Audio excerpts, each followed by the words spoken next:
ഇന്നില്ലേ നമുക്ക് വൈകുന്നേരം നമ്മൾ അറിയാണ്ടൊരു ഗസ്റ്റ് വന്നിട്ടുണ്ടേനെ. ഗസ്റ്റ് എന്ന് പറഞ്ഞാൽ ഇത്താത്തൻ്റെ ഹസ്ബൻഡിൻ്റെ വീട്ടിൽ നിന്ന്. അപ്പോൾ ഇല്ലേ ആരെങ്കിലും ഇങ്ങനെ പെട്ടെന്ന് വിരുന്നാരെല്ലാം വന്നാൽ എനിക്ക് ഇങ്ങനെ വീഡിയോ ഷൂട്ട് ചെയ്യാൻ എന്തോ ഒരു ടൈം ഉണ്ടാവില്ല എന്ന് വിചാരിച്ചിട്ടൊരു പേടിയാണ്. പക്ഷേ ഇന്നിപ്പോൾ വിചാരിച്ച് എല്ലാം റെഡി ആവുന്നുള്ളതുകൊണ്ട് അങ്ങനെ ഞാൻ വീഡിയോ ഷൂട്ട് ചെയ്തതാണ്. നമ്മൾക്ക് പെട്ടെന്ന് ഉണ്ടാക്കാൻ പറ്റുന്ന 2-3 സ്നാക്കിന് നമ്മൾ ഉണ്ടാക്കുന്നത്. പെട്ടെന്ന് എന്ന് പറഞ്ഞാൽ കുറച്ച് സമയം ഉണ്ടേനെ, ഒരു 1/4 മണിക്കൂർ ഉണ്ടേനു.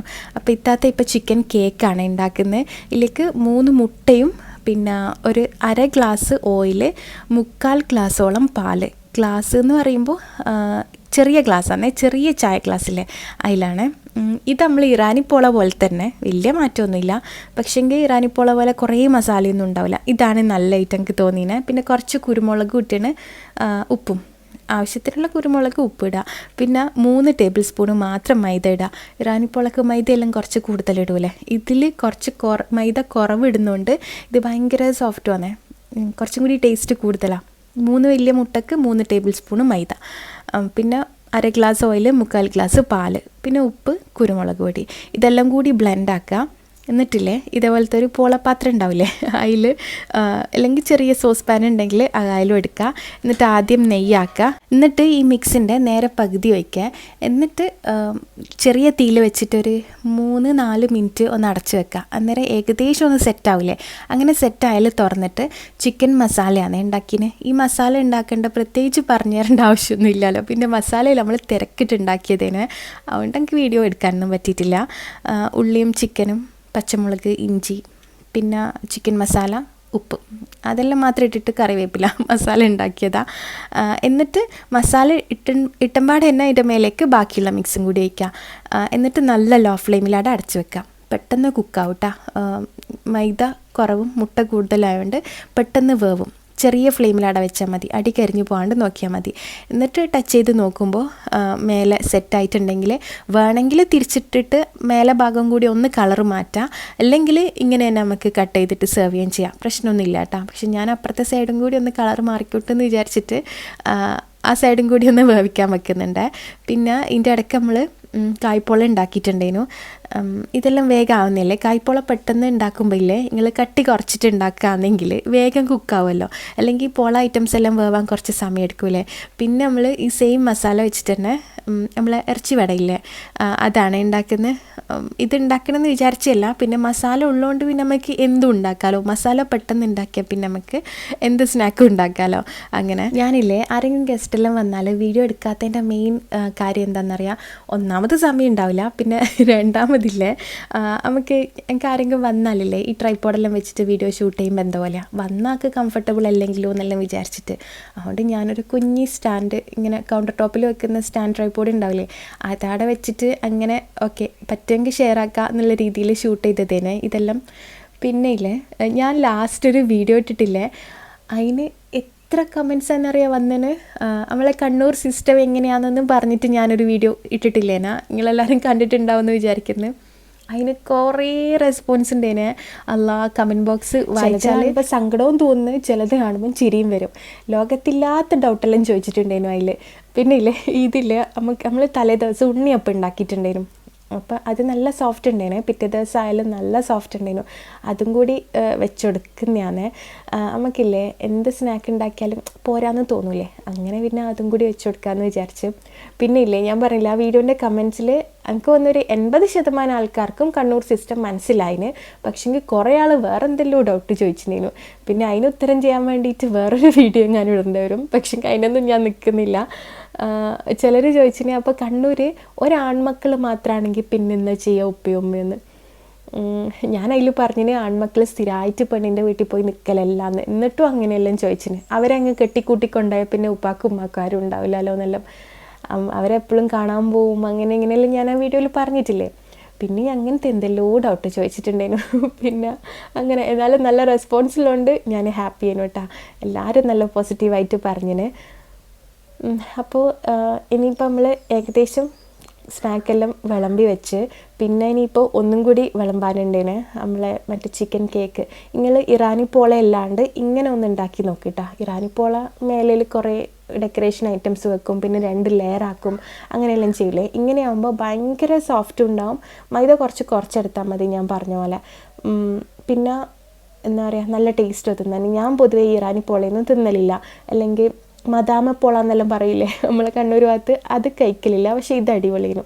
അങ്ങനെ പിന്നെ അവർ ചായ കുടിക്കുന്നൊന്നും ഞാൻ വീഡിയോ എടുത്തിട്ടില്ല. പിന്നെ അവരെല്ലാം പോയി കഴിഞ്ഞിട്ടാണ് നമ്മൾ കിച്ചൺ ക്ലീൻ ആക്കാനെല്ലാം വരുന്ന സമയത്താണ് പിന്നെ ഞാൻ വീഡിയോ എടുത്തത്. പിന്നെ ആരെങ്കിലും വന്നാലുള്ള ബെസ്റ്റ് പാർട്ട് ഇതാണ്. അവർ എന്തെങ്കിലും കൊണ്ടുവന്ന് തുറന്നു നോക്കാൻ എനിക്ക് ഭയങ്കര ഇൻട്രസ്റ്റാണ്. അവരെ എന്താ പറയുക, ഓളൊരു നെഫ്യൂ ഇല്ലേ, ഗൾഫിൽ നിന്ന് വന്നിട്ടുണ്ടായിരുന്നു. അതുകൊണ്ട് കുറേ ചോക്ലേറ്റും എല്ലാം കൊണ്ടുവന്നിട്ടുണ്ടായിരുന്നു. പിന്നെ എനിക്ക് ആരെങ്കിലും വന്നാൽ ഇങ്ങനെ തോണ്ടി വെക്കാൻ ഭയങ്കര ഇഷ്ടമാണ്. എന്നാ കൊണ്ടുവന്നേന്നുള്ള ക്യൂരിയോസിറ്റി ഉണ്ടാവില്ലേ, അത്. പിന്നെ കുറേ ചോക്ലേറ്റ് ഉള്ളതുകൊണ്ട് എനിക്ക് 1-2 ഇഷ്ടമുള്ളുണ്ടായിരുന്നേ. അങ്ങനെ നമ്മളതെല്ലാം തിന്നോക്കലാ. അപ്പോൾ ഇന്നത്തെ ദിവസം ഇങ്ങനെയെല്ലാം തന്നെ ഇന്നത്തെ ദിവസമല്ല, അവർ പോയിട്ട് നമ്മൾ അങ്ങനെ എന്താ പറയുക ചോക്ലേറ്റെല്ലാം തിന്ന് അങ്ങനെ വൈകുന്നേരം ആയിനെ, നല്ല ലേറ്റ് ആയിട്ടൊന്നുമില്ല. പിന്നെ ഞാനിപ്പോൾ തിരിച്ചു പോകുന്നതെന്ന് കുറേ പേര് ചോദിക്കുന്നുണ്ട്. സ്കൂൾ ഓപ്പൺ ആവാനായി ഒമാനിൽ. എപ്പോഴും പറയുന്ന പോലെ ഒമാനിൽ ജൂൺ ജൂലൈ ആണ് വെക്കേഷൻ. ആഗസ്റ്റ് 3 സ്കൂൾ ഓപ്പൺ ആവും. അങ്ങനെ നമ്മൾ 2 മാസമായി നാട്ടിൽ വന്നിട്ട്. എന്താ പറയുക, 2 മാസം എത്ര വേഗം പോയെന്ന് എനിക്ക് തന്നെ അറിയില്ല. 2 മാസം പോരാ, നമ്മൾ മെയ് 19 വന്നേ, അപ്പോൾ ഏകദേശം 2.5 മാസത്തോളം ആവും. പക്ഷേ ഇപ്രാവശ്യം ഭയങ്കര ഫസ്റ്റായിട്ട് പോയത്. അതിൻ്റെ ഇടയ്ക്ക് നമ്മളൊരു 8 ദിവസത്തോളം തായ്ലാൻഡിൽ പോയി. അങ്ങനെ ഒരു 8 ദിവസം അങ്ങനെ പോയി. പക്ഷേ 8 ദിവസം അങ്ങനെ പോയിട്ടുള്ളെങ്കിലും കുറേ ദിവസം അങ്ങനെ പോയ പോലെ എങ്ങനെയാണ് ഫീലാന്ന്.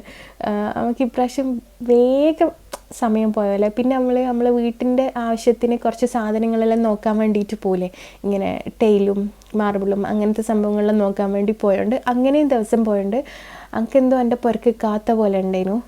പിന്നെ ഇല്ലേ, ഞാൻ നാട്ടിൽ വന്നിട്ട് ഏറ്റവും കൂടുതൽ യൂസാക്കിയ 2 റിങ്ങും ബാങ്കിളും ചെയിനും എല്ലാമാണ് ഇത് ഞാൻ ഫെലോറ എന്ന് പറഞ്ഞൊരു ഇൻസ്റ്റഗ്രാം പേജിൽ നിന്നാണ് വാങ്ങിയത്. പെട്ടെന്നൊന്നും കളറ് ഫെയ്ഡാവാത്ത കുറേ കാലം ഈ സെയിം കളറിൽ തന്നെ നിൽക്കുന്ന ജ്വല്ലറീസാണ് ഇവരെ പേജിലുള്ള. നിങ്ങൾ പേജ് ചെക്ക് ചെയ്ത് നോക്കിയാൽ മതി. ഞാൻ ഇൻസ്റ്റഗ്രാം പേജിൻ്റെ ലിങ്ക് ഫസ്റ്റ് കമൻറ്റിലും ഡിസ്ക്രിപ്ഷനിലെല്ലാം കൊടുക്കുക. പിന്നെ എൻ്റെ ഇൻസ്റ്റഗ്രാം പേജിലില്ലേ ഇങ്ങനെ ഒരു സെറ്റ് 3 ആൾക്ക് ഗിഫ്റ്റായിട്ട് കൊടുക്കുന്നുണ്ട്, ഗീവ് അവേ. അപ്പോൾ നിങ്ങൾ ഇന്ന് തന്നെ ഒന്ന് ഗിവ് അവേയിൽ പാർട്ടിസിപ്പേറ്റ് ചെയ്തോട്ടാ. 3 ആൾക്കാണ് ഗിഫ്റ്റ് കൊടുക്കുന്നത്. നിങ്ങൾക്ക് ജ്വല്ലറീസ് വാങ്ങണമെങ്കിലും ഫെലോറ ചെക്ക് ചെയ്തു, ഞാൻ ഡീറ്റെയിൽസ് എന്തായാലും കൊടുക്കാം. അടിപൊളി ക്വാളിറ്റിയുള്ള ജ്വല്ലറീസാണ് അവരെ. ഞാനില്ലേ ഈ കാര്യങ്ങളോട് ഇങ്ങനെ ഒന്ന് ഇരുന്നിട്ട് പറഞ്ഞാൽ എനിക്ക് ക്ലിയർ ആയിട്ട് പറഞ്ഞുതരാൻ പറ്റുമെന്ന് തോന്നിയത്. അതുകൊണ്ടാണ് ഞാൻ ഈ വീഡിയോ ഇങ്ങനെ ഷൂട്ടാക്കുന്നത്. ഞാൻ ഇപ്പോൾ ലാസ്റ്റ് എൻ്റെ വീഡിയോ എടുക്കാൻ തുടങ്ങിയ മുതൽ ഞാൻ നാട്ടിൽ വരുമ്പോൾ നിങ്ങൾ എൻ്റെ വീഡിയോയിൽ കാണലുണ്ടാവും. എപ്പോഴും കമൻസിൽ വരും, ഇത്ത വീടിൻ്റെ അപ്ഡേഷൻസ് കാണിക്കോ, പുതിയ വീടിൻ്റെ ഹോം ടൂർ ചെയ്യോ, 3D കാണിക്കോ, സ്ട്രക്ചർ കാണിക്കോ, അങ്ങനെ ഫുൾ വീടിൻ്റെ സ്ട്രക്ചർ ഒന്ന് കാണിക്കോ എന്നെല്ലാം ചോദിച്ചിട്ട് കുറേ കമൻസ് വരും കേട്ടോ. എനിക്ക് കുറേ എന്ന് പറഞ്ഞാൽ കുറേ. അങ്ങനെ കമൻസിൽ ഇങ്ങനത്തെ റിക്വസ്റ്റ് വരുമ്പോൾ ഇല്ലേ ഞാൻ അടുത്ത തന്നെയായിട്ട് വീഡിയോയും ചെയ്യലുണ്ട്. അതെന്തായാലും ഞാൻ കുറച്ച് ദിവസം എടുത്തിട്ടാണെങ്കിലും ഞാനത് വീഡിയോ ചെയ്യലുണ്ട്. പക്ഷെ ഞാനിത് വീഡിയോ ചെയ്യാത്തതുകൊണ്ട് പിന്നെയും കമൻറ്റ് വരും, എന്തെങ്കിലും കാണിക്കാത്ത വീട് എന്നാ കാണിക്കാത്ത എന്നെല്ലാം ചോദിച്ചിട്ട്. ഞാൻ അതിനൊരു ക്ലിയർ ആയിട്ടുള്ള ഉത്തരം ഇതുവരെ പറഞ്ഞിട്ടുമില്ല. എന്തുകൊണ്ടാണ് ഞാൻ എൻ്റെ പുതിയ വീട് എടുക്കുന്നതിൻ്റെ അപ്ഡേഷൻസ് ഒന്നും വീഡിയോ വ്ളോഗായിട്ട് ചെയ്യാത്തതിന്. പിന്നെ ഞാനിത് ചെയ്യുന്നില്ല എന്ന് കണ്ടുവരും. പിന്നെ കമൻസ് കുറച്ച് മാറി വരാൻ തുടങ്ങി. നിങ്ങളെല്ലാം കാണിക്കുന്നുണ്ടല്ലോ, നിങ്ങളെ വീട് എന്നാ കാണിക്കാത്തേ, അത് കാണിച്ചൂടെ എന്നെല്ലാം ചോദിച്ചിട്ട്. പക്ഷെങ്കിൽ റോങ് ആയിട്ടൊന്നും അല്ല കേട്ടോ കമൻറ്റ് വന്നേ. അങ്ങനെ ഞാൻ ലാസ്റ്റ് ഇപ്പം ഇതിൻ്റെ ഇടയ്ക്കൊരു ഒരാഴ്ചത്തേക്ക് നാട്ടിൽ വന്നിട്ടില്ലേ, ആ സമയത്ത് ഇങ്ങനെ കുറേ വീഡിയോ ഞാൻ അതിന് മുന്നേ ഒമാനിലോട്ട് പോകുമ്പോൾ പറഞ്ഞിരുന്നു അടുത്ത പ്രാവശ്യം വന്നാൽ കാണിക്കാം ഇൻഷാ അല്ലാ എന്ന് പറഞ്ഞിട്ടുണ്ടായിരുന്നു. അത് ഞാൻ പറഞ്ഞ ജസ്റ്റ് ഒന്ന് ഞാൻ ഒഴിഞ്ഞു മാറിയതേമേ. അതിൻ്റെ കാരണം ഞാൻ പറയാം. അപ്പോൾ എന്നിട്ട് ലാസ്റ്റ് ഞാൻ ഒരാഴ്ചത്തേക്ക് വന്നേരില്ലേ, ഒരു 8-10 സെക്കൻഡ് മാത്രമുള്ള ഒരു വീഡിയോ ഞാൻ വ്ളോഗിൻ്റെ ഇടയിൽ കാണിച്ചു. എന്നിട്ട് ഞാൻ അതിൽ പറഞ്ഞ് ഇങ്ങനെയാണ് വീടിൻ്റെ പണിയായ, പ്ലാസ്റ്ററിങ് കഴിഞ്ഞിട്ടേ ഉള്ളൂ, തേപ്പ് ഉണ്ടാവില്ലേ, തേപ്പ് കഴിഞ്ഞിട്ടേ ഉള്ളൂ എന്നെല്ലാം ഞാൻ ആ വീഡിയോയിൽ വ്ളോഗിൽ പറഞ്ഞു. ഇത് ആകെ 10 സെക്കൻഡ് മാത്രം ഉള്ളതുകൊണ്ട് ആ വീഡിയോയിൽ 1-2 കമൻറ്റ് വന്ന് ഞാനത് ഡിലീറ്റ് ചെയ്തിന് കേട്ടോ. കാര്യം എനിക്കില്ലേ കുറച്ച് നെഗറ്റീവ് അടിക്കുന്ന കമൻ്റ് ആകുമ്പോൾ എനിക്ക് എന്തോ ഭയങ്കര ടെൻഷനാവും. ഈ മാഷല്ല എനിക്ക് ഇതുവരെ ഭയങ്കര ഇങ്ങനെ സൈബർ ബുള്ളിങ് അങ്ങനത്തെ ഒന്നും എനിക്ക് ഉണ്ടായിട്ടില്ല. ഞാൻ വ്ളോഗിൽ എങ്ങനെ ഒന്നും അങ്ങനെ ഉണ്ടാവാൻ മാത്രമൊന്നും ചെയ്തിട്ടില്ല. അതുകൊണ്ടായിരിക്കും ഒന്നും ആരും അങ്ങനെ വല്ലാണ്ട് തന്നെ നെഗറ്റീവ് പറയുമോ ഒന്നും ചെയ്തിട്ടില്ല. പക്ഷെ ഇങ്ങനത്തെ കുറച്ച് ചെറിയ നെഗറ്റീവ് ടച്ചുള്ള കമൻറ്റ് കാണുമ്പോൾ നമുക്ക് ആകെ ടെൻഷനാവും. അന്നേരം ഞാനത് ഡിലീറ്റ് ആക്കും. എപ്പെങ്കിലും ഒന്നാണ് വരിക, അത് ഞാൻ അന്നേരം സത്യം പറഞ്ഞാൽ ഡിലീറ്റ് ആക്കും. അങ്ങനെ വന്നൊരു കമൻറ്റേനു ഇത്. ഞാൻ പറഞ്ഞുതരാം എന്നാ, എൻ്റെ ഇല്ല, പക്ഷെ വന്നത് എന്താണെന്നറിയാം. അപ്പോൾ എവിടെയും തൊടാണ്ടാണല്ലോ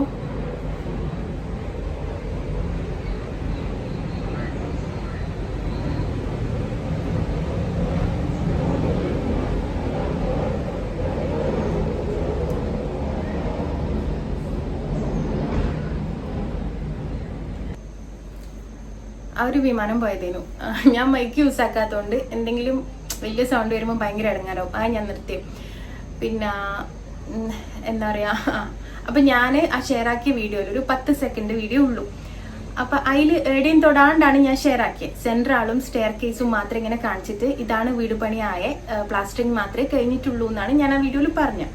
അപ്പം അതിനാണ് ഇങ്ങനൊരു കമൻറ്റ് വന്നത്. കമൻറ്റ് എന്തേലും എന്ന് പറഞ്ഞാൽ കമൻറ്റ് ഇങ്ങനെയായിരുന്നു, നിങ്ങൾ തലയും പാലും ഒന്നും ഇല്ലാണ്ട് ചെറിയൊരു ക്ലിപ്പ് മാത്രം കാണിച്ച് എന്തിനാ, വലിയ വലിയ വീടുകളുള്ളവർ വരെ വീഡിയോ ഷെയർ ചെയ്യുന്നുണ്ടല്ലോ. പിന്നെ ഒരു യൂട്യൂബറിന്റെ പേര് പറഞ്ഞിട്ട്, യൂട്യൂബർ ആരാന്ന് ഞാൻ പറയുന്നില്ല, അവര് വീട് പണി തുടങ്ങുന്ന തൊട്ട് വീട്ടിൽ കൂടുന്നത് വരെ എപ്പോഴും അപ്ഡേറ്റ് ചെയ്യുവേനുമല്ലോ. അപ്പോൾ നിങ്ങൾക്ക് കണ്ണു കൊള്ളുന്നുള്ള പേടിയാണോ, കണ്ണ് വെക്കല് ഭയങ്കര വിശ്വാസമാണോ, പിന്നെ എന്താ പറയാ, അതുകൊണ്ടാണോ നിങ്ങൾ വീഡിയോ ഷെയർ ചെയ്യാത്തത്, അല്ലെങ്കിൽ എന്താണ് നിങ്ങൾക്ക് കാണിച്ചാലേ ഇങ്ങനെ കാണിച്ചിട്ട് നമ്മളെ പറ്റിക്കുന്നതാണോ എന്നെല്ലാം ചോദിച്ചിട്ടൊരു വലിയ കമൻറ്റ് വരും. അപ്പോൾ ഞാൻ കണ്ടം പടന്ന് ഡിലീറ്റ് ആക്കി. എന്തിനാ വെറുതെ മറ്റുള്ളവരെയും കൂടി നെഗറ്റീവ് അടുപ്പിക്കുന്നതെന്ന് വിചാരിച്ചിട്ട്. അപ്പം എന്തുകൊണ്ടാണ് എന്നുള്ള റീസൺ ഞാൻ പറയാം. ഞാൻ ഇതുവരെ ഒക്കെ 3 വർഷം എങ്ങാനായി വീടെടുക്കാൻ സ്റ്റാർട്ട് ചെയ്തിട്ട്. പക്ഷെങ്കിൽ നമ്മൾ ഫൗണ്ടേഷൻ ഇടൂലേ, തറ ഇട്ട് കഴിഞ്ഞിട്ട് പിന്നെ നമുക്ക് ഭയങ്കര തിരക്കില്ലാത്തതുകൊണ്ടും പിന്നെ ചില കാരണങ്ങൾ കൊണ്ടും നമ്മൾ എടുക്കാൻ സ്റ്റാർട്ട് ചെയ്തിട്ടില്ലേനെ. ജസ്റ്റ് കണ്ടിന്യൂസ് ആയിട്ടുള്ള വർക്ക് തുടങ്ങിയിട്ട് ജസ്റ്റ് 1 വർഷം എങ്ങാനായിട്ടുള്ളൂ. അപ്പോൾ ഇത്രയും ആയിട്ടും ഞാൻ എന്തുകൊണ്ടാണ് വീഡിയോയിൽ കാണിക്കാത്തതെന്ന് ചോദിച്ചാൽ ഞാനിപ്പം കാണിക്കാം. എന്നിട്ട് അതിൻ്റെ റീസൺ പറയാം കേട്ടോ. ഇപ്പം എങ്ങനെ ആയെന്നുള്ളത് ഞാൻ വീഡിയോ കാണിച്ചു തരാം. അപ്പോൾ ഇതാണിപ്പം സ്റ്റിൽ നടന്നുകൊണ്ട് നിൽക്കുന്ന സംഭവം കേട്ടോ. ഇങ്ങളെ കഴിഞ്ഞ പ്രാവശ്യം ഞാൻ കാണിച്ചാലും വലിയ മാറ്റമൊന്നുമില്ല. പക്ഷേങ്കിൽ നമുക്ക് ജിപ്സം ചെയ്യുന്നുണ്ട്. ജിപ്സം വർക്കിൻ്റെ പാനലിങ് മാത്രമേ ഇപ്പം ചെയ്ത് തുടങ്ങിയിട്ടുള്ളൂ. എന്താ പറയുക, പിന്നെ പ്ലംബിങ് കുറച്ച് ഇങ്ങനെ നടന്നുകൊണ്ട് നിൽക്കുന്നുണ്ട്, കഴിഞ്ഞിട്ടില്ല മൊത്തത്തിൽ. ഇതുപോലെ കൺസീൽ ടാങ്കും അങ്ങനത്തെ സംഭവങ്ങളെല്ലാം ഫിറ്റ് ചെയ്തിട്ട് എല്ലാ വാഷ്റൂമിൻ്റെയും കഴിഞ്ഞിട്ടില്ല, കുറച്ച് കഴിഞ്ഞ് അങ്ങനെ എല്ലാം ഇങ്ങനെ നടന്നുകൊണ്ട് നിൽക്കുന്നേ ഉള്ളൂ. പിന്നെ സീലിംഗ് വർക്ക് തുടങ്ങിയിട്ട് എനിക്ക് ഒന്ന് 2-3 ദിവസം എങ്ങനെ ആയിട്ടുള്ളൂ കേട്ടോ. പിന്നെ വലിയ മാറ്റമൊന്നുമില്ല. പിന്നെ ലാസ്റ്റ് തൊട്ടുണ്ടാകുന്ന പണികൾ കുറേ ഉണ്ടാവുമല്ലോ, കുറേ പണിയുണ്ടാവും. ഈ പറയുന്ന പോലെ സ്ട്രക്ചർ ആവുന്ന പോലെ വേഗം കാണാനും ഉണ്ടാവില്ല. നമുക്ക് ആ വീടിൻ്റെ ഫുൾ സ്ട്രക്ചർ വേഗമായി കിട്ടും. പക്ഷെ അത് കഴിഞ്ഞിട്ടുള്ള പണികളെല്ലാം കുറച്ച് സമയമെടുക്കും. പെട്ടെന്നൊന്നും അങ്ങനെ ചേഞ്ചസ് മനസ്സിലാവുകയും ചെയ്യില്ല. അങ്ങനെ പിന്നെ നമ്മളിങ്ങനെ മതിലെല്ലാം ഇങ്ങനെ കെട്ടി വെച്ച് തുടങ്ങുന്നുണ്ട്. അതെല്ലാം തന്നെ. പിന്നെ എൻ്റെ സൈഡിലുള്ള വീട് കാണുമ്പോൾ എപ്പോഴും ചോദിക്കലുണ്ട്, അത് ഇഷാ സ്ട്രീമിൻ്റെ വീടല്ലേന്ന്. ആ ഒരു പച്ച കളർ പെയിൻ്റ് അടിച്ചത് അത് ഇഷാ സ്ട്രീമിൻ്റെ വീട് തന്നെയാണ് കേട്ടോ. ഞാൻ പറഞ്ഞിട്ടില്ലാന്ന് തോന്നുന്നു. അത് നിങ്ങൾ വിചാരിക്കുന്ന പോലെ തന്നെയാണ്. ഞാൻ ഇപ്രാവശ്യം വന്നിട്ടോളെ കണ്ടിട്ടുണ്ടേനു. അങ്ങനെ നമ്മളെപ്പെങ്കിലും കാണലുണ്ട് കേട്ടോ, എവിടെയെങ്കിലും വെച്ച് എപ്പെങ്കിലും എല്ലാം കാണലുണ്ട്. പിന്നെ ഇതാ ഒരു റൂമിൽ ഇതിൻ്റെ ബോർഡും കൂടി, ജിപ്സം ബോർഡും കൂടി വെക്കാൻ തുടങ്ങി. അപ്പോൾ അങ്ങനെയെല്ലാം തന്നെയാണ് നമ്മൾ വീടിൻ്റെ അപ്ഡേഷൻസ്. പിന്നെ ഞാൻ ഈ പറഞ്ഞ പോലെ എനിക്ക് ഓരോ സ്ഥലം കാണിച്ച് ഹോം ടൂർ ആയിട്ട് അങ്ങനെ ചെയ്യാൻ എനിക്ക് ഇൻട്രസ്റ്റ് ഇല്ലാത്തതുകൊണ്ടാണ് ഞാൻ അങ്ങനെ ഡീറ്റെയിൽ ആയിട്ട് ഇത് ഇന്ന സ്ഥലമാണ്. പിന്നെ നിങ്ങൾക്ക് മിക്കവാറും ആൾക്കാർക്ക് ഇത് കാണുമ്പോൾ എന്താണെന്ന് മനസ്സിലാവുന്നുണ്ടാവില്ല. പിന്നെ നമ്മൾ ഭയങ്കര സിമ്പിളായിട്ട്, കുറേ വലിയതൊന്നും അല്ലാത്ത ഭയങ്കര സിമ്പിളായിട്ട് നമ്മൾ ആദ്യമേ വിചാരിച്ചത് അങ്ങനെ വീട് ചെയ്യണമെന്ന്, കുറേ ആർഭാടങ്ങളൊന്നും ഇല്ലാണ്ട് നല്ല സിമ്പിളായിട്ട് ലേറ്റായിട്ട് ചെയ്യണമെന്ന്. പിന്നെ നമ്മൾ കാർ പോർച്ച് വരുന്നത് കുറച്ച് സെപ്പറേറ്റഡ് ആണ് കേട്ടോ. ഡിറ്റാച്ച്ഡ് ആയിട്ടാണ് വരുന്നത്, അറ്റാച്ച്ഡ് അല്ല, പക്ഷെ കുറേ ദൂരമൊന്നുമില്ല. അപ്പോൾ ഇങ്ങനെയെല്ലാമാണ് ആയിട്ടുള്ളത്. അപ്പോൾ ചോദിച്ചവർക്കെല്ലാം ഹാപ്പി ആയിന്ന് വിചാരിക്കുന്നത്, ഇൻഷാ അല്ലാ. ഇങ്ങനെ ഈ ഒരു സ്റ്റേജ് മാത്രമേ ആയിട്ടുള്ളൂ കേട്ടോ. എന്താ പറയുക, ഇനിയിപ്പം ജിപ്സം ചെയ്യാനുണ്ട്, പുട്ടി ആക്കാനുണ്ട്, എന്നിട്ട് ഫ്ലോറിങ് ചെയ്യണം, അങ്ങനെ കുറേ പണികളുണ്ടാവും. അത്രേ ആയിട്ടുള്ളൂ. അപ്പോൾ കാരണം ഞാൻ പറയാം, മെയിൻ ഒരൊറ്റ കാരണം മാത്രമേ ഉള്ളൂ. എൻ്റെ തീരുമാനമായിരുന്നു ഞാൻ വീഡിയോയിൽ വ്ളോഗിൽ വീട് ചെയ്യൂല എന്നുള്ളത്. അതെൻ്റെ മാത്രം തീരുമാനം കേട്ടോ, വേറെ ആരെയും തീരുമാനമല്ല. ഞാനിപ്പോൾ എന്ത് കോണ്ടന്റ് ചെയ്താലും വേറെ ഒന്നും മോശമല്ലെങ്കിൽ എന്നോട് ആരും അങ്ങനെ ചെയ്യണ്ട ആരും പറയൂല. കാര്യം ഞാനിതുവരെ അങ്ങനെ മോശമായിട്ടുള്ള ഒരു കോണ്ടന്റും വീഡിയോയിൽ ചെയ്തിട്ടില്ല. അത് ചെയ്യണ്ടെന്ന് ആരും പറയുകയും ചെയ്യില്ല. എൻ്റെ മാത്രം തീരുമാനം. ഞാൻ എന്തുകൊണ്ടാണ് അങ്ങനെ ചെയ്തതെന്ന് ചോദിച്ചാൽ, നമുക്ക് വീട് എന്ന് പറയുമ്പോൾ എൻ്റെ ആയാലും ഇക്കാൻ്റെ ആയാലും ഏതൊരു ഫാമിലിൻ്റെ ആയാലും ഒരു ഫാമിലി ആയിക്കഴിഞ്ഞാൽ വീട് എന്നുള്ളൊരു അൾട്ടിമേറ്റ് എയിം തന്നെയല്ലേ. എന്താ പറയുക, നമുക്ക് എല്ലാവരും ഒരു സ്വപ്നം തന്നെയല്ലേ. അങ്ങനെ ഭയങ്കര ആഗ്രഹിച്ച് നമ്മളെ ഡ്രീം ഇങ്ങനെ കുറച്ചായിട്ട് ഉണ്ടാക്കിയെടുക്കുക ഭയങ്കര പ്രഷ്യസ് ആയിട്ടുള്ളൊരു കാര്യമല്ലേ. അപ്പോൾ ഈ സോഷ്യൽ മീഡിയയിൽ നമ്മൾ ഏതൊരു വീഡിയോ ഷെയർ ചെയ്യുമ്പോൾ ഇല്ലേ, അതിന് അഭിപ്രായങ്ങൾ വരും. ഏതെല്ലാം പല ടൈപ്പിലുള്ള അഭിപ്രായങ്ങൾ വരും. പക്ഷെ അതിൻ്റെ അപ്പുറത്തോട്ട് ജഡ്ജ്മെൻറ്റ്സ് വരും കുറേ.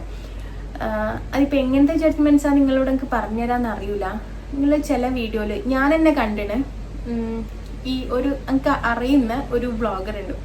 ആള് സ്റ്റാർട്ടിങ് മുതലേ വീടിന്റെ എല്ലാ കാര്യങ്ങളും ഷെയർ ചെയ്തിന്. വീട് കൂടുന്നവരെ ഷെയർ ചെയ്ത്, വീട്ടിൽ കൂടൽ കഴിയുന്നവരെ, ഹൗസ് വാമിങ് കഴിയുന്നവരെ ഷെയർ ചെയ്തിന്. ഓളെ വീഡിയോക്ക് വരാത്ത നെഗറ്റീവ് കമന്റ്സ് ഇല്ല. ഓളെ വീഡിയോക്കല്ല, ഓളെ വീടിന് പറയാത്ത നെഗറ്റീവ് കമന്റ്സ് ഇല്ല. അത് എനിക്ക് കാണുമ്പോൾ എനിക്ക് തന്നെ സങ്കടം വരലുണ്ട്. എങ്ങനെ വെച്ചാൽ, എന്തിനാണ് ഇങ്ങനെ ചെയ്തേ, എന്തിനാണ് ഈ കളർ പെയിന്റ് ചെയ്തേ, കുറേ എന്താ പറയാ, നമ്മൾ ഭയങ്കര പ്യുവറായിട്ട് ഉണ്ടാക്കുന്ന ഒരു സംഭവത്തിന് അങ്ങനെ കുറേ കമന്റ്സ് വരുമ്പോൾ നമുക്ക് സങ്കടമില്ലേ. അത് എൻ്റെ വീടിന് വേണ്ട എന്നുള്ളതുകൊണ്ടാണ് ഞാൻ കാണിക്കാണ്ടുന്നത്. വേറെ ഒരു കാരണവും ഇല്ല കേട്ടോ. പിന്നെ ഈ പറയുന്ന പോലെ നിങ്ങൾ മറ്റെല്ലാം കാണിക്കുന്നില്ലേ, ഇതെന്തുകൊണ്ടാണ് കാണിക്കാത്തത് എന്ന് ചോദിച്ചാൽ നമുക്ക് കാണിക്കാണ്ടിരിക്കുകയും ചെയ്യാലോ. ഇൻഷാ അല്ലാ, ഞാൻ എപ്പോഴും പറയുന്ന പോലെ വീട്ടിൽ കൂടി കഴിയുമ്പോൾ ഇൻഷാ അല്ലാ ചാനലെല്ലാം ഇങ്ങനെ ഉണ്ടെങ്കിൽ ഞാൻ കംപ്ലീറ്റ് ഹോം ടൂർ എല്ലാം ചെയ്യും. അതല്ലാണ്ട് അതിന് മുന്നേ ഞാൻ ചെയ്താലില്ലേ, എന്തിനാ അങ്ങനെ ചെയ്തേ, ഇങ്ങനെ ചെയ്തുകൂടായിരുന്നോ എന്നെല്ലാം ചോദിക്കുമ്പോൾ ഇല്ലേ നമുക്ക് തന്നെ ഒരു കൺഫ്യൂഷനാവും. അത് വേണ്ടെന്ന് വിചാരിച്ചിട്ടാ ഞാൻ പറഞ്ഞില്ലേ, ലാസ്റ്റ് ഞാനൊരു 10 സെക്കൻഡ് വീഡിയോ മാത്രം ഇട്ടിട്ടുണ്ടായിരുന്നു. അതിൽ വന്നൊരു കമന്റ് ആണ്, സ്റ്റെയർ കേസും സെൻട്രാളെല്ലാം കാണിച്ച സമയത്ത് നിങ്ങൾ എന്തിനാണ് സ്റ്റെയർ കേസ് ഇങ്ങനെ ചെയ്തേ, സ്ഥലം ഇടിഞ്ഞു പോലെ എന്നെല്ലാം ചോദിച്ചിട്ടൊരു കമന്റ് വന്നിട്ടുണ്ടായിരുന്നു. അന്നേരം നമുക്ക് കൺഫ്യൂഷൻ ആവില്ലേ. അതൊന്നും വലിയ കുഴപ്പമില്ല, പക്ഷെ വേറെ കുറെ ജഡ്ജ്മെന്റ്സ് വരും നമ്മളെ പറ്റി, ഇങ്ങനെയല്ലേ പറഞ്ഞിട്ട്. അതുകൊണ്ട് ഞാനത് വേണ്ടാന്ന് വെച്ചിട്ട് തന്നെയാണ്. പക്ഷെ ഞങ്ങൾക്ക് ഓരോരോ സ്റ്റേജ് ആയിട്ട് ചെയ്തിട്ടുണ്ടെങ്കിൽ ഞങ്ങൾക്ക് കുറേ പ്രൊമോഷൻസ് വരും. ഞാൻ ആ വീഡിയോ ഇട്ടിട്ടുണ്ടെങ്കിൽ ഈ സ്വിച്ച് ബോർഡിന്റെ ഒരു ടീമെല്ലാം എന്നെ കോണ്ടാക്ട് ചെയ്തിട്ടുണ്ടായിരുന്നു. ഇലക്ട്രിക് സ്വിച്ച് ബോർഡ് അങ്ങനെ എന്തോ സംഭവം. നമുക്ക് നമ്മളൊന്നും ആ സ്റ്റേജിൽ നിന്ന് എത്താത്തതുകൊണ്ട് അതിന്റെ മെയിൻ സംഭവങ്ങൾ നമുക്ക് അറിയൂല. നമ്മൾ ഫോണിൽ കൺട്രോൾ ചെയ്യുന്ന, അല്ലെങ്കിൽ നമ്മൾ അലക്സ കണക്ട് ചെയ്യുന്നോ, അങ്ങനത്തെ എന്തോ ഒരു സംഭവം ഉണ്ട്. AI എന്നെല്ലാം പറഞ്ഞിട്ട് എന്തെല്ലോ കാറ്റഗറി ഉണ്ടല്ലോ സ്വിച്ച് ബോർഡിനെല്ലാം. അപ്പോൾ അവർ കോണ്ടാക്ട് ചെയ്തിട്ടുണ്ടെങ്കിൽ നമ്മൾ നിങ്ങളെ വർക്ക് ചെയ്യട്ടെ എന്നെല്ലാം ചോദിച്ചിട്ട് അങ്ങനെ നമുക്ക്. പിന്നെ കേട്ടൻ്റെ അവർ എന്നെ കോണ്ടാക്ട് ചെയ്തിട്ടുണ്ടായിരുന്നു. അങ്ങനെ നമുക്ക് വേണമെങ്കിൽ കുറേ പ്രൊമോഷൻസും ഫ്രീ ആയിട്ട് പ്രോഡക്ട്സ് എല്ലാം കിട്ടും. പക്ഷെ അതൊന്നും വേണ്ട, നമുക്കതൊന്നും വേണ്ട. നമ്മളെ വീടിന് അങ്ങനത്തെ പ്രൊമോഷൻസോ പ്രോഡക്ട്സ് അങ്ങനത്തെ സംഭവങ്ങളൊന്നും ഞാൻ ചെയ്യൂല എന്ന് ചെയ്യൂല. ഇനി ഭാവിയിൽ ചെയ്യൂല എന്നല്ല, വീടെടുത്ത് കഴിയുന്നവരെ നമുക്കത് വേണ്ട, ഞാൻ വീഡിയോയിൽ കാണിക്കൂല എന്ന് ഞാൻ തീരുമാനിച്ചുകൊണ്ട് തന്നെയാണ്. അപ്പൊ ഇതാണ് കാരണം, ജഡ്ജ്മെന്റ്സ് ഉണ്ടാവുന്നോണ്ടാണ്. പിന്നെ കണ്ണേറിന്റെ കാര്യം ആ കമന്റിൽ ചോദിച്ച പോലെ എനിക്ക് കണ്ണേറിൽ വിശ്വാസം ഇല്ലാണ്ടൊന്നുമില്ല. നസർ ഇസ് റിയൽ, നസർ ഉള്ളതാ. അതിപ്പോ ഇല്ലാന്നൊന്നും ആര് പറഞ്ഞിട്ടും കാര്യമില്ല. എല്ലാ മതത്തിലുള്ളവരും വിശ്വസിക്കും കണ്ണേറിൽ. പക്ഷെങ്കിൽ ഈ കണ്ണേറിൽ വിശ്വസിക്കുന്നവരെന്നെ കുറെ ടൈപ്പില്ലേ, നിങ്ങൾക്ക് തന്നെ അറിയില്ലേ, നിങ്ങളെ ഫാമിലിയിലും എല്ലാം ഉണ്ടാവില്ലേ ഭയങ്കരമായിട്ട് വിശ്വാസമുള്ളവരുണ്ടാവില്ലേ. ഇപ്പോൾ അങ്ങ് അറിയുന്നവരുണ്ട്, എന്താ പറയാ, അറിയുന്നവരെന്ന് വെച്ചാൽ ഇത് കോമൺ എല്ലാവരും ഉണ്ടാവും. എന്തെങ്കിലും ഒരു പനി വരുമ്പോൾ പറയും അത് കണ്ണൂറുണ്ടാ, ഒരു കുട്ടി വീണാൽ പറയും അത് കണ്ണാറായിരിക്കും. പിന്നെ എന്തെങ്കിലും കുഞ്ഞൊരു സാധനം, നമ്മളെ കിച്ചണിലുള്ള ഒരു സാധനം വീണ് പൊട്ടിയാൽ പറയും അത് കണ്ണൂർ കൊണ്ട് വീണ് പൊട്ടിയതായിരിക്കും. അങ്ങനെ പറയുന്നവരില്ലേ. അത് മാത്രല്ല കുറച്ച് വിശ്വാസമുള്ളവരുണ്ട്. എന്തെങ്കിലും വലിയൊരു ഇതെല്ലാം സംഭവിച്ചാൽ പറയുമോ അത് കണ്ണൂർ കൊണ്ട് വന്നേക്കും, അല്ലെങ്കിൽ കുഞ്ഞു കുഞ്ഞു സംഭവങ്ങൾ സംഭവിച്ചാൽ അങ്ങനെ പറയുന്നവരുണ്ട്. കുറേ ടൈപ്പ് ഉണ്ട് ഈ കണ്ണൂരിൽ. അന്ധമായിട്ട് വിശ്വസിക്കുന്നവരുണ്ട്, വിശ്വാസമുള്ളവരുണ്ട്. അപ്പം ഞാൻ ഈ അന്ധമായിട്ട് വിശ്വസിക്കുന്ന, നമുക്ക് ഒന്നിലും ഭയങ്കര അന്ധമായ വിശ്വാസമൊന്നുമില്ല, അന്ധവിശ്വാസവും ഇല്ല. ഞാനിൽ കണ്ണൂർ എനിക്ക് വിശ്വാസമുണ്ട് കേട്ടോ. അപ്പം നമുക്ക് എന്തെങ്കിലും ഒരു ബാഡായിട്ട് സംഭവിക്കുമ്പോൾ അത് കണ്ണൂർ കൊണ്ടായിരിക്കും എന്ന് ആശ്വസിക്കുന്ന ടൈപ്പിലാണ് ഞാൻ. കണ്ണൂർ കൊണ്ടായിരിക്കും എന്ന് പറയുമ്പോൾ നമുക്കൊരു ആശ്വാസം കിട്ടുമല്ലോ, ആ ഒരു അത് വിചാരിച്ച് ആശ്വസിക്കുന്ന ടൈപ്പിലാണ് ഞാൻ. അപ്പോൾ അങ്ങനെ കണ്ണൂർ കൊണ്ട് അങ്ങനെയാണെങ്കിൽ ഞാൻ നമ്മുടെ ലൈഫ് സ്റ്റൈൽ വ്ളോഗ് ചെയ്യൂലല്ലോ. അപ്പോൾ ആ ഡൗട്ട് അങ്ങ് ക്ലിയർ ആയിട്ടുണ്ടാവും എന്ന് വിചാരിക്കുന്നത്. ഇൻഷാ അല്ലാ വീടെല്ലാം കൂടിക്കഴിഞ്ഞാൽ ഞാൻ 3D കാണിക്കുക, ഫുൾ സ്ട്രക്ചർ കാണിക്കുക, അങ്ങനത്തെ എല്ലാ സംഭവങ്ങളും നിങ്ങൾക്ക് കാണിച്ചു തരാം കേട്ടോ. ഇപ്രാവശ്യം നമ്മളെന്തായാലും കൂടാനൊന്നും ആവില്ല, ഇനിയും കുറേ ഫിനിഷിങ് വർക്കല്ലേ കുറേ ഉണ്ടാവാം. അപ്പോൾ അതെല്ലാം കഴിഞ്ഞിട്ട് ആ വീട്ടിൽ കൂടുന്ന ടൈമിലും ഞാൻ യൂട്യൂബ് വ്ളോഗ് ഇങ്ങനെ ചെയ്യുന്നുണ്ടെങ്കിൽ ഇൻഷാ അല്ലാ ഞാൻ ഫുൾ ഹോം ടൂറെല്ലാം വീട്ടിൽ കൂടൽ കഴിഞ്ഞ പാടെ ഇൻഷാ അല്ലാ കാണിച്ചു തരാം കേട്ടോ. നിങ്ങളും എല്ലാവർക്കും ഒരു സ്വന്തം വീട് എടുക്കുന്നവരും എടുക്കാൻ ആഗ്രഹിക്കുന്നവർക്കും എല്ലാവർക്കും അത് പറ്റട്ടെ എന്ന് ഞാനും ദുആ ചെയ്യാം കേട്ടോ. നിങ്ങളും ദുആ ചെയ്യും. അപ്പം ഇൻഷാ അല്ലാ ബൈ. ഇപ്പം ഇല്ലേ നമ്മൾ ഉമ്മ കുറേ ദിവസമായി പറയുന്നത് ഉമ്മാൻ്റെ കുറേ പാത്രങ്ങളെല്ലാം നല്ലോണം വെടക്കായിന് അതിലൊന്ന് മാറ്റണമെന്ന്. പുട്ടും കുറ്റി അപ്പച്ചമ്പെല്ലാം പണ്ട് പുര കൂടുന്ന സമയത്തെങ്ങാനുള്ള അതെല്ലാം ഒന്ന് മാറ്റി വാങ്ങണമെന്ന് കുറേ ദിവസമായിട്ടാണ് പറയുന്നത്. അതുകൊണ്ട് ഞാൻ ഉമ്മാനെയും കൂട്ടിയിട്ട് ഞാനും ഇത്താത്തയും ഉമ്മയും പിന്നെ മക്കളും അവരെല്ലാം ഉപ്പ ഇല്ല കേട്ടേടാ, നമ്മളെല്ലാം മട്ടന്നൂരേക്ക് പോകലാന്നേ. നമ്മൾ പോകുന്നത് ബാലനമ്പ്യാരെ വീടിയല്ല. മട്ടന്നൂരുകാർക്ക് പറഞ്ഞാൽ മനസ്സിലാവും ബാലനമ്പ്യാരെ വീടിയാന്ന് പറഞ്ഞാൽ. അപ്പോൾ ഇല്ലേ അവിടെ പോകുമ്പോൾ എപ്പോഴും അവിടെ പോകുമ്പോൾ ഇല്ലേ ഇങ്ങനെ എന്തെങ്കിലും ഉണ്ടാവും. ഒന്നുകിൽ ഇത് കുക്കറിൻ്റെ മൂടിയും മിക്സിൻ്റെ ജാറുമാണ്, നമുക്ക് എന്തെങ്കിലും ഇങ്ങനെ റിപ്പയർ ചെയ്യാനുണ്ടാവും. അപ്പോൾ ഇത് രണ്ടും റിപ്പയർ ചെയ്യാനോ പിന്നെ പഴയ പാത്രങ്ങളെല്ലാം നമ്മളങ്ങ് എടുത്തന്, അത് അവിടെ സ്റ്റീലും അലുമിനിയം എല്ലാം അങ്ങോട്ടേക്ക് എടുക്കും. അങ്ങനെ കൊടുത്തിട്ട് മാറ്റി വാങ്ങാനാണ്. വലിയ റേറ്റ് ഒന്നും കിട്ടൂല, എന്നാലും നമ്മളെ പഴയ പാത്രം നമ്മളെ പുരക്കന്നെ വെക്കണ്ടല്ലോ. അങ്ങനെ ഇത് നമ്മൾ മട്ടന്നൂരെത്തി. ഞാൻ മാളിൻ്റെ പാർക്കിങ്ങിലാട്ടാ വെച്ചിന്. കാര്യം ഞങ്ങൾക്ക് മട്ടന്നൂർ പാർക്ക് ചെയ്യാൻ ഭയങ്കര പേടിയാണ്. അതുകൊണ്ട് ഞാൻ ഇവിടെയെല്ലാം വരുമ്പോൾ ഇങ്ങനെയാണ് ചെയ്യുന്നത്. നിങ്ങൾക്ക് എല്ലാവർക്കും ഹൃദയം നിറഞ്ഞു.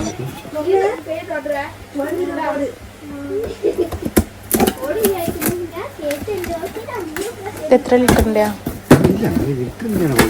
അങ്ങനെയൊന്നുമില്ല. ഇത് എ സി ഇല്ലേ ഇവരെ?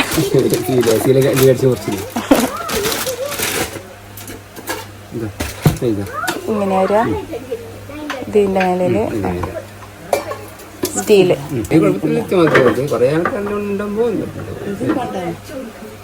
മുട്ട പൊഴിയാൻ മുട്ട എല്ലാം ചെയ്യുന്നത്.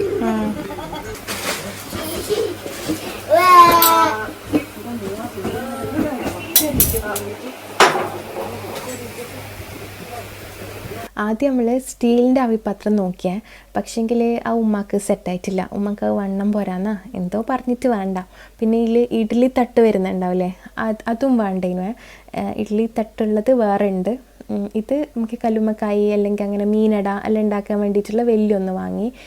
പിന്നെ ഇതെല്ലാം നമ്മൾ വെറുതെ നോക്കുന്ന കേട്ടോ. അവിടെ പോയി ഇങ്ങനെ കുറേ സ്റ്റീൽ പാത്രങ്ങളുണ്ടാവും, അതെല്ലാം നോക്കാൻ ഭയങ്കര രസമാണ്. വലിയ പിടിയുള്ള സ്പൂൺ ഉണ്ടായിരുന്നു. ഇതെന്തിനാണ് ഉപയോഗിക്കാമെന്ന് തന്നെ അറിയില്ല, പക്ഷേ രസമുണ്ട് കാണാൻ. പിന്നെ ഇല്ലേ വേറെ ഞാൻ വിചാരിച്ചിന് എനിക്കിവിടെ വന്നാൽ എന്തെങ്കിലും ഇഷ്ടപ്പെട്ടുണ്ടെങ്കിൽ ഒമാനിൽ വാങ്ങിക്കൊണ്ടു വന്ന്, പക്ഷേ ഞങ്ങൾക്കൊന്നും അങ്ങനെ വേണ്ടേനു. പിന്നെ ഇല്ലേ ഈ ഒരു പുട്ടുംകുറ്റി നോക്കുമ്പോൾ ഞാൻ ആദ്യമേ പറഞ്ഞിന് സ്റ്റീൽ വാങ്ങിക്കുമെന്ന്. പക്ഷെ ഉമ്മാക്ക് സ്റ്റീലിനേക്കാളും അലൂമിനിയത്തിനോടാണ് കുറച്ചും കൂടി താല്പര്യം. അലൂമിനിയം എന്ന് പറഞ്ഞാൽ നല്ല ക്വാളിറ്റിയുള്ള അലൂമിനിയം. പക്ഷെ ചിലർ പറയും അലൂമിനിയത്തിൽ കുക്ക് ചെയ്യരുത്. പക്ഷെ അങ്ങനെ കുക്ക് ചെയ്യാമെന്നുള്ള വീഡിയോയും കാണുന്നുണ്ട്. ആദ്യമെല്ലാം കുറേ നെഗറ്റീവ് ഇല്ലേ അലൂമിനിയത്തിനെ പറ്റി, പിന്നെ അതൊന്നും ഇല്ലാത്തതാ നല്ലതാ എന്നെല്ലാം പറയുന്നതും കേട്ടിന്. പക്ഷെങ്കിൽ എന്നിട്ട് ലാസ്റ്റ് നമ്മൾ അലൂമിനിയം ഒന്ന് ഇഷ്ടപ്പെട്ട് നോക്കുമ്പോൾ അതിന് പിടിയില്ല. ഞാനിപ്പോൾ കാണിച്ച ആ ഒരു പുട്ടുംകുറ്റിക്കില്ലേ പിടിയില്ലേനു. പിന്നെ നമ്മൾ സ്റ്റീൽ തന്നെ എടുത്ത്. പക്ഷെ സ്റ്റീൽ എടുക്കുമ്പോൾ എന്താ പ്രശ്നം എന്ന് വെച്ചാലില്ലേ, ഇതായിട്ട് അടുത്ത ഞാനിപ്പം നോക്കുന്നത് അടുത്ത അത് വാങ്ങിയാലില്ലേ വെള്ളം കുറഞ്ഞു പോകാനേ പാടില്ല. വെള്ളം കുറയുമ്പോൾ വേഗം കരിഞ്ഞു പോകും. പിന്നെ അതിൻ്റെ ഉള്ളിലെ കളറെല്ലാം മാറി പുട്ടുംകുറ്റിയെ വൃത്തികേടായിപ്പോവും. അതുകൊണ്ട് സ്റ്റീൽ വെക്കുമ്പോൾ എപ്പോഴും അങ്ങനെ ആയിപ്പോയിന്. ഞാൻ ഒമാനിൽ വാങ്ങിക്കൊണ്ടുപോയാൽ എപ്പോഴും വെള്ളം നല്ലോണം വെക്കാൻ വേണ്ടിയിട്ട് നോക്കണം. പിന്നെ നമുക്കൊരു ദോശൻ്റെ ഈ ഓട് വേണേനു, അപ്പോൾ അത് നോക്കല. ഇത് പല ക്വാളിറ്റിയിലുള്ള ഉണ്ട്, എന്താ പറയുക, സീസണിങ് ചെയ്തതും ഉണ്ട്, ചെയ്യാത്തതും ഉണ്ട്, അങ്ങനെയെല്ലാം പല ക്വാളിറ്റിയിലുള്ള ഉണ്ട്. 200 സംതിങ്ങിൻ്റെ ഉണ്ട്, 400 സംതിങ്ങിൻ്റെ ഉണ്ട്, പിന്നെ 700 സംതിങ് അങ്ങനെയുണ്ട്. നമ്മളതിൽ 400 സംതിങ്ങിൻ്റെ ഞാൻ തോന്നുന്നു വാങ്ങിയേട്ടാ. ഇത്താത്തൻ്റെ കൈമേലുള്ളതാണ് നമ്മൾ വാങ്ങിയത്. അപ്പോൾ ഇത് സീസണിങ് ചെയ്യണം. ആൾ എങ്ങനെയാണ് ഓറില്ലേ എങ്ങനെയാണ് സീസണിങ് ചെയ്യേണ്ടതെന്നെല്ലാം പറഞ്ഞു തന്നെ. പിന്നെ നമ്മൾ ചട്ടി നോക്കി. എനിക്ക് കറുത്ത ചട്ടി വേണേനു കേട്ടോ. എൻ്റെ അടുത്ത് ചുവപ്പ് കളറുള്ള ഈ കളറുള്ള ചട്ടി കുറേ ഉണ്ടേനു, പക്ഷേ എനിക്ക് കറുത്ത വേണം. എനിക്ക് കറുത്ത കിട്ടാത്തതുകൊണ്ട് ഞാൻ വാങ്ങിയിട്ടില്ല. ഇത് 3 ഉമ്മ വാങ്ങിയിട്ടാണ്, ചെറിയ നമ്മൾക്ക് വറവാക്കാനുള്ളതും മീൻ കറി വെക്കാനുള്ളതെല്ലാം. പിന്നെ ഞാനവിടെ നോക്കുമ്പോൾ ചെറിയ അമ്മിക്കല്ലുണ്ടേനു. ഞാൻ പിടിച്ച് നോക്കുമ്പോൾ നല്ല വെയിറ്റ് ഉണ്ട്. ഞാൻ ഇത്രയും വെയിറ്റ് വിചാരിച്ചിട്ടില്ല. ഞാൻ വിചാരിച്ചൊന്ന് വാങ്ങിയാലോ എന്ന്, ഇപ്പെങ്കിലും റെസിപ്പി വീഡിയോ എല്ലാം ഷൂട്ട് ചെയ്യാൻ. പക്ഷേ എങ്ങനെയും കൊണ്ടുപോകൽ നടക്കില്ല. അങ്ങനെ അത് ഞാനവിടെ വെച്ച്. പിന്നെ നമുക്ക് കുറച്ച് ബ്രഷ്, പിന്നെ ചൂല്, കാട്ടൻകുരി, അങ്ങനത്തെ സാധനങ്ങളെല്ലാം വേണേനു. പണ്ടെല്ലാം ഞാൻ ഈ ബ്രഷെല്ലാം വാങ്ങുമ്പോൾ വിചാരിക്കും എന്നിങ്ങനെ നോക്കാനുള്ളതെന്ന്. പക്ഷേങ്കിൽ ഇപ്പം പിന്നെ ഞാൻ കുറേ കാലമായിട്ട് ഒറ്റയ്ക്കെല്ലാം നിൽക്കുന്നതുകൊണ്ടെല്ലാം എനിക്ക് മനസ്സിലായി ഈ ബ്രഷെല്ലാം വാങ്ങുമ്പോൾ കുറേ കാര്യങ്ങൾ നോക്കാനുണ്ടെന്ന്. പണ്ട് ചെറുതിലെല്ലാം ഇങ്ങനെ നോക്കി എടുക്കുമ്പോൾ നമ്മൾ വിചാരിക്കുമല്ലേ എന്തിനാ ഇവരിങ്ങനെ നോക്കുന്നതെന്ന്. പക്ഷേങ്കിൽ പിന്നെ അത് മനസ്സിലാവാം. പിന്നെ ഉമ്മ ഗ്ലാസ് നോക്കുന്നുണ്ടേനു. നമ്മൾ പറഞ്ഞ ഗ്ലാസ്സൊന്നും വേണ്ടാന്ന്, അല്ലെങ്കിൽ വാങ്ങും, അതുകൊണ്ട് വേണ്ടാന്ന് പറഞ്ഞിട്ട് നമ്മൾ കൂട്ടിക്കൊണ്ടാന്ന്. അപ്പം അങ്ങനെ ഇത്രയും സാധനങ്ങൾ വാങ്ങിയിട്ടാണ്. അപ്പോൾ അതെല്ലാം വാങ്ങിയിട്ട് നമ്മൾ നന്നാക്കാനുള്ള സാധനങ്ങളെല്ലാം കേടായതെല്ലാം നന്നാക്കെല്ലാം ചെയ്ത് പിന്നെ തിരിച്ച് പോകുമ്പോൾ നമ്മൾ ചായയെല്ലാം കുടിച്ചിട്ട് പോകാമെന്ന് വിചാരിച്ചേ. ഉപ്പ ഇല്ലേനു, എന്നാലും കുട്ടികളെല്ലാം കൂട്ടി വന്നല്ലേ, എന്തെങ്കിലും ലേറ്റായിട്ട് സ്നാക്ക് കഴിക്കാമെന്ന് വിചാരിച്ച് വന്നതേനു. ഇതിപ്പോൾ ഞാൻ വന്നിന് നമ്മളെ കഫേ ലാമർ എന്ന് പറഞ്ഞ കഫേയില്ലേ, മട്ടന്നൂർ കോളേജ് റോഡിന് PRNS കോളേജിൻ്റെ ആ റോഡിനുള്ള കഫേ എല്ലാവർക്കും അറിയുന്നുണ്ടാവും.